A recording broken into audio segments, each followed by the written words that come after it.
प्यारे दोस्तों, आज मैं आपको भगवान गणेश की एक रोचक कहानी सुनाने जा रही हूँ। एक बार एक नगर में एक मालिन रहती थी। उसके पति चल बसे थे। उसका एक 4 साल का पुत्र था। उसकी सास कठोर हृदय की स्त्री थी। वह बहू को बहुत तकलीफ देती थी। एक दिन सास ने बहू और पोते को घर से निकाल दिया। वे दोनों रोते हुए चलते चलते एक जंगल में जा पहुँचे। वहाँ एक बड़े पेड़ के नीचे बैठ गए। वहाँ से थोड़ी दूर पर एक गणेश जी का मंदिर था। वहाँ बहुत लोग गणेश जी के दर्शन करने आते थे। दर्शन करके गणेश जी को प्रसाद चढ़ाते थे। फिर वह प्रसाद सबको बांट देते थे। इस प्रसाद से माँ बेटे का गुजारा होने लगा। दोनों गणेश जी की पूजा पाठ में लग गए। एक दिन उन्होंने सोचा क्यों न हम भी जंगल से फूल लाकर बेचे। वे रोज जंगल से फूल लाकर उसकी माला बनाकर बेचने लगे। साथ में पूजा की सामग्री और प्रसाद भी बेचने लगे। इससे उनको आमदनी होने लगी। गणेश जी की कृपा से आमदनी बढ़ने लगी। जल्दी ही उन्होंने एक मकान और एक दुकान बना लिया। एक राजा की लड़की मंदिर में रोज पूजा करने आती थी।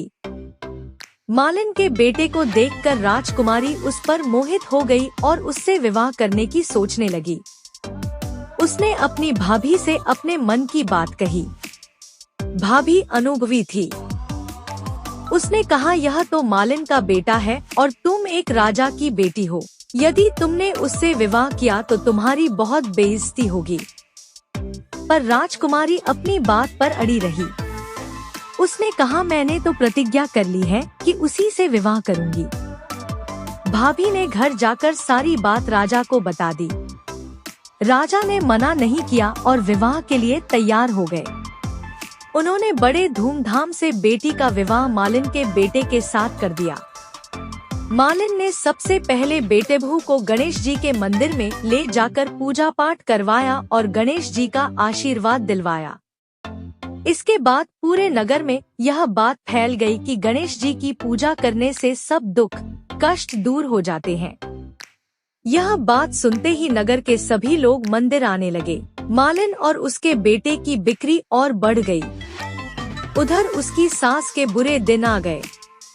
अन्नदाता उससे रूठ गए और वह भूखों मरने लगी।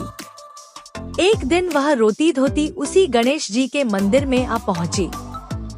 वहाँ वह मालिन के बेटे से बोली, मैं भूखी हूँ, मुझे रोटी कपड़ा दे देना। इसके बदले मैं तुम्हारा सारा काम कर दूंगी। लड़के को दया आ गई और उसे काम पर रख लिया। उसने अपनी दादी को नहीं पहचाना। जब मालिन घर आई तो उसने सास को पहचान लिया। वह सास से बोली, सासू जी आप यहाँ कैसे? सास ने पोते की तरफ इशारा करके कहा, मेरी इस सेठ के यहाँ नौकरी लग गई है। बहू बोली, यह आपका पोता है और यह घर भी आपका ही है। यह दुकान भी आपकी ही है। जब आपने हमें घर से निकाला तब गणेश जी ने हमारी रक्षा की। बहू की बात सुनकर सास बोली, मेरी करनी मैंने भोग ली। बहू बोली, सासू जी अब आप हमारे यहाँ रहो और पोते का सुख देखो। हे गणेश जी महाराज, जैसा सुख आपने मालिन को दिया वैसा ही सुख सबको देना। मित्रों, आपको ये कहानी कैसे लगी कमेंट करके जरूर बताएं।